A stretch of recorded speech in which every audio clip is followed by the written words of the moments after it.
Hello everyone, सब gardening च्यानलमा यहाँलाई स्वागत छ। हेर्नुस् त साथीहरु, अहिले अस्ति मैले लास्ट टाइममा यो प्रुनिङ गरेको चाहिँ आफ्टर ब्लुम चाहिँ प्रुनिङ गरेको अलिकति भिडियो सानो छोटो भिडियो बनाएको थिएँ। अहिले फेरि यो बोगनभेलियाहरु चाहिँ आफ्टर प्रुनिङ चाहिँ यस्तो भएको छ। हेर्नुस् त कति झकी झकाउ फुलिरहेको छ, एकदमै फुल ब्लुम भएर। यो हेर्नुस् त यस्तो भएर चाहिँ पात नै नदेखिने गरी जम्म फुलिरहेको छ। एकदमै मज्जाले सेम कलरको छ, तर सबै एउटा यसरी हरेक चाहिँ एकदम मज्जाले फुलेको छ साथीहरु। यो चारवटा गमलामा चाहिँ, र अन्य चाहिँ मेरो लास्ट इयरमा कटिङ सारेको बोगनभेलियाहरु छ, त्यो पनि म अहिले देखाउँछु। हेर्नुस् त यसरी भएको छ। सर देखाउँदाखेरि अहिले चाहिँ टन्टलापुर घाम लागिरहेको छ साथीहरु। बिहानको 10 बजे अनि एकदम टन्टलापुर घाममा नै मैले भिडियो बनाइरहेको छु। हेर्नुस् त कस्तो लाग्यो तपाईहरुलाई। यसमा चाहिँ मैले धेरै फर्टिलाइजरहरु यानी कि मल खादहरु पनि धेरै प्रयोग गरेको छैन। मैले चाहिँ यसलाई फुल सनलाइटमा नै राखिदिएको छु, र यसमा चाहिँ मैले प्रुनिङ गरिसकेपछि चाहिँ बोन मिल, निमखली है, अनि त्यसपछि 1-2 दाना डीएपीहरु लगाइदिएको थिएँ, र पुरानो गाईबस्तुको मल खाद पनि अलिअलि लगाएको थिएँ। अनि यस्तो भएको छ अहिले। र बोगनभेलियालाई चाहिँ हामीले फुल सनलाइटमा राख्यो भने चाहिँ यस्तो दामी फुल्छ है। हेर्नुस् त तपाईहरुले यसको रिजल्ट पनि देखिसक्नु भएको छ। यसलाई हामीले शेड एरियामा राख्यौं भने चाहिँ पातै पात हुन्छ, र फुल चाहिँ त्यति फुल्दैन। त्यही भएर हामीले यसलाई फुल सनलाइटमा राख्नुपर्ने हुन्छ, र पानी पनि एकदमै कम लाउनु पर्ने हुन्छ। यहाँ देख्न सक्नुहुन्छ एकदमै ड्राई भइरहेको छ। यो हिजो बेलुका लगाएको पानी, तर पनि अहिले एकदम छिटो सुकिसकेको छ। कारण यता हाम्रोतिर चाहिँ अहिले एकदम टन्टलापुर घाम लागिरहेको छ नि त, त्यसकारणले गर्दा यी यसरी एकदमै ड्राई हुनुपर्छ के। ड्राई भइसकेपछि मात्रै पानी लगाउनु पर्ने हुन्छ। अब यसलाई म बेलुका पानी लगाउँछु।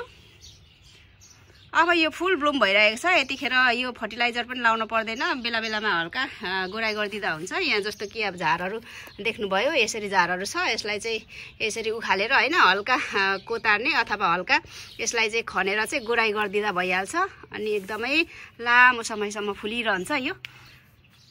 अनि यो जब फुलिसकिसकेपछि फेरि हामीले रिप्रुनिङ गरिदिनुपर्छ, यानी कि यसको फुलिसकेकोलाई सबैलाई फेरि कटिङ गरेर फाल्दिनु पर्छ साथीहरु। अनि फेरि after rainy season, monsoon season पछाडि फेरि यो स्टार्ट गर्छ फुल्नलाई, सेकेन्ड ब्लुम हुन सुरु गर्छ साथीहरु। अहिले चाहिँ यस्तो भएको छ। एन्टी लाइट पनि परे जस्तो छ, एकदम टन्टलापुर घाम छ, यस्तो भएको छ। अनि त्यसै गरेर म तपाईहरुलाई अर्को पनि लास्ट इयरमा मैले सारेको चाहिँ कत्रो भयो है, त्यसलाई पनि प्रुनिङ गरेको मैले हल्का देखाएको थिएँ, त्यसलाई म देखाउने छु है त। अब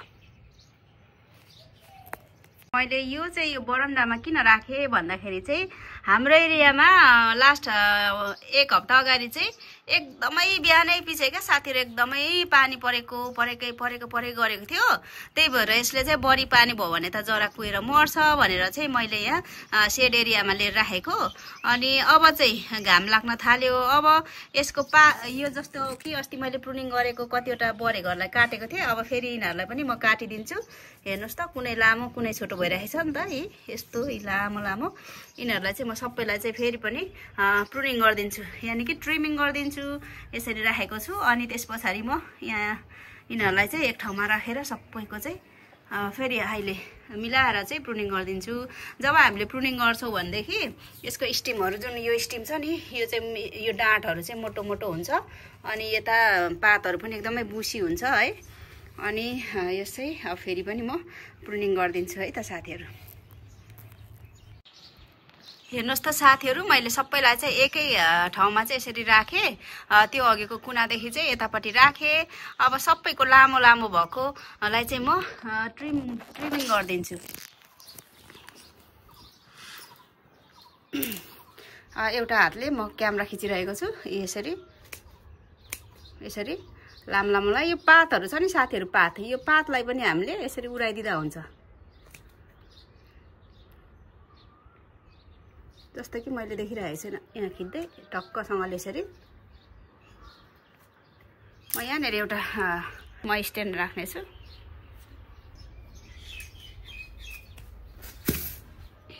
अब यसलाई हेर्नुहोस् त अघि मैले प्रुनिङ गरेको देखाइहालेँ यसलाई पनि म अलिकति तलबाट नै गरिदिन्छु सबैको सेप जस्तो कि यो पात छ नि हेर्नुहोस् त साथीहरू यहाँनिर चाहिँ एउटा मुना छ अनि यताबाट पनि मुना आइरहेको छ यता पनि मुना यो पातलाई पनि हामीले यसरी रिमुभ गरिदिन सक्छौँ जब रिमुभ गऱ्यौँ भने चाहिँ यसको पोषण तत्त्व डाइरेक्ट यो मुनाहरूमा आउँछ होइन अनि चाहिँ एकदमै राम्रो हुन्छ यी सबैलाई चाहिँ मैले यसलाई यहाँनिर नै छुट्टाइ गरिदिएँ यो पातहरूलाई पनि म हटाइदिन्छु यसरी हेर्नुहोस् त कस्तो हुँदैछ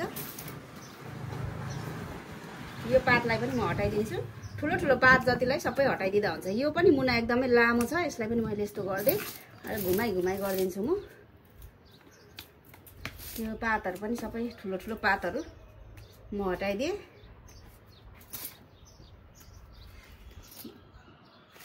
यस्तो हुँदैछ साथीहरू यस्तो भयो है यो पनि पातलाई उडाइदिएँ ठुल्ठुलो पात जतिलाई चाहिँ सबैलाई चाहिँ म आज उडाइ नै दिनु पर्यो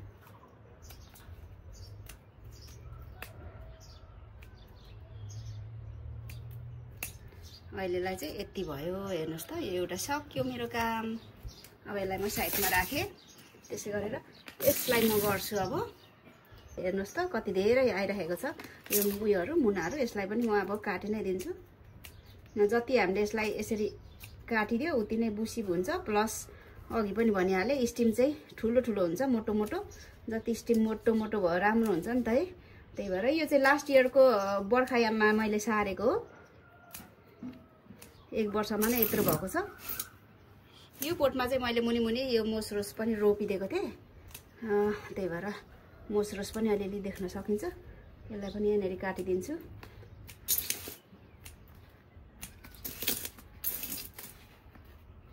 यसको पनि लगभग यति नै मैले सेप गरिदिएँ अहिलेलाई हामीले यसलाई बिस्तारै सेपमा ल्याउँदै लाँदा हुन्छ एकैचोटि त अब मिल्दैन राम्रो सेप हुँदैन है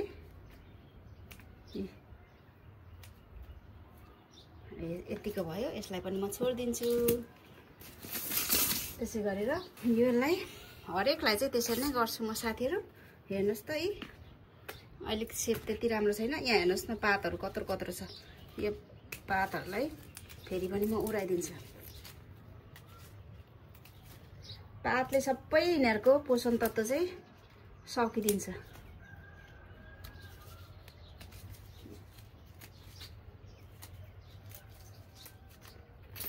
अब यो पनि आफ्टर रेनी सिजन एकदमै राम्रो फुल्छ होला भन्ने आशा छ लेट्स सी कस्तो हुन्छ है पछि म तपाईहरुलाई देखाउने छु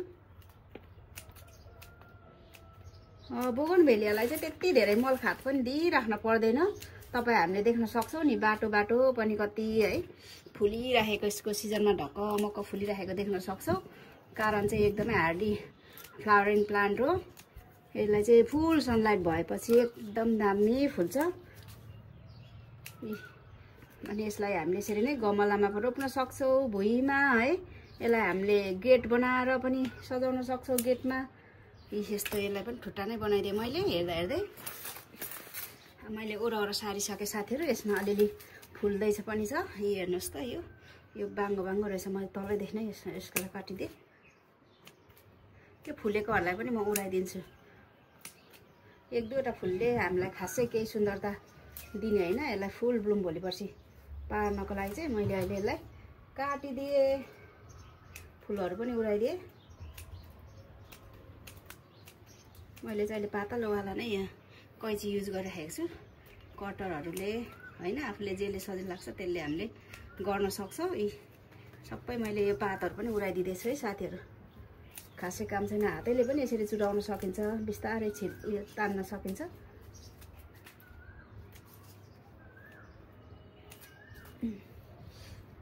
यो पनि अलिकति लामै भयो जस्तो छ यसलाई पनि म यहाँनेरि काटिदिए यसलाई पनि यहाँ काटिदिन्छु ल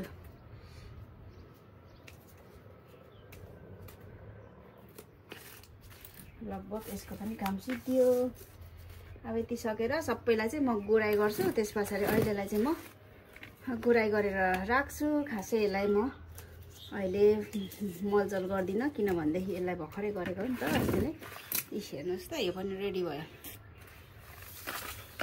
त्यसै गरेर यसको पनि गरौँ सेम प्रकारले यसको पनि गरौँ साथीहरु अब यस्तो छ यसको पनि पातहरू नै उडाइदिनु पर्यो एकदमै धेरै पात भएर त्यति राम्रो भएको छैन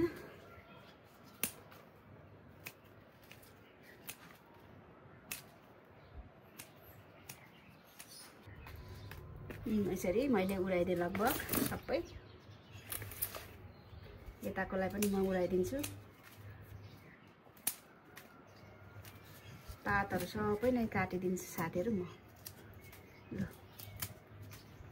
यसको पोषण तत्त्व सबै पातले खाएर खत्तम भइसक्यो साथीहरु यस्तो भयो अब एकदमै सुन्दर शेप त भएको छैन बिस्तारै भुन्छ एकैचोटी बनाउन सकिँदैन बिस्तारै बिस्तारै बनाउँदै बनाउँदै यसलाई शेपमा ल्याउनु पर्छ यसलाई पनि लगभग सक्यो पातहरू पनि लगभग यसको छाटिसके मैले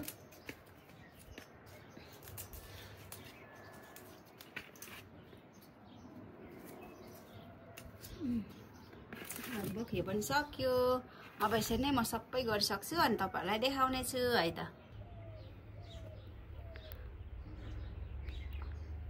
फाइनली साथीहरु यस्तो शेप भयो शेप त के भनौं है यस्तो बनाए मैले सबै गोडमेल पनि गरिसके गोडमेल गरेर यस्तो झिक्रा जस्तो भइरहेको छ अहिले हेर्दा नराम्रो भए पनि यो पछि राम्रो बन्छ है यसरी अहिले चाहिँ मैले यही राखेको छु है अनि मैले यसरी अलिअलि गोराइ पनि गर्दै यसरी माटोलाई हल्का यस्तो बनाइदिए यी सबैको माटोहरू चाहिँ बुरबुर हाट बनाइदिए अनि यसरी गरे अब चाहिँ म यसलाई आज चाहिँ म अघिकै जसरी यो कुनामा नै लइ नै राख्छु अनि भोलितिर चाहिँ म फेरि घाममा निकाल्दिन पर्यो किनभने अहिले पानी पर्न रोकिरहेको छ नि त यसलाई त यस्तो शेडमा राख्न हुँदैन पानीबाट बचाउनको लागि चाहिँ मैले यसरी राखेको थिएँ हैन अब चाहिँ म भोलि बाहिर निकाल्छु अहिले टन्टलापुर घाम लागिरहेको छ यतातिर हुन्छ साथीहरु यो आजको छोटो भिडियो बोगनभेलियाको अपडेट भिडियो भनौं न है अनि अलिअलि ट्रिमिङ गर्न पर्छ है भन्ने खालको छोटो जानकारीमूलक भिडियो यहाँहरुलाई पस्के के कस्तो लाग्छ